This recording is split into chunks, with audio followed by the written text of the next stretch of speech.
Masuklah kita ke masa kerajaan Minangkabau baru. Pusatnya kembali ke Pariangan Padang Panjang. Disinilah seluruh aturan adat disusun, disempurnakan, dan dikukuhkan untuk selamanya.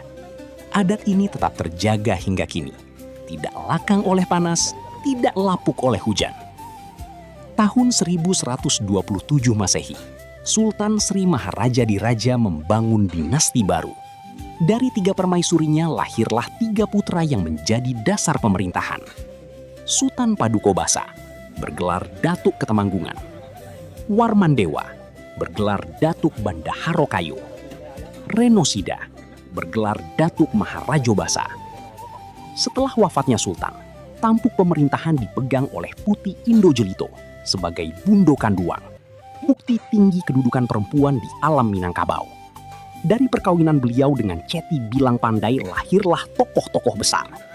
Datuk Perpatih Nan Sabatang, Datuk Suri Maharajo Nan Banego-nego, dan keturunan yang melanjutkan tahta kerajaan.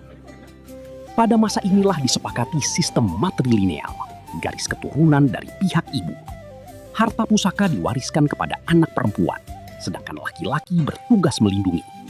Sistem ini hanya ada 2 tempat di dunia, salah satunya di Tanah Minang.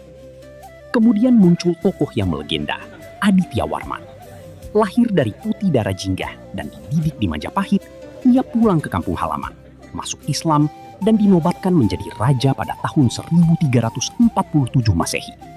Bersama Panglima Cindurmato, kerajaan Minangkabau mencapai puncak kejayaannya.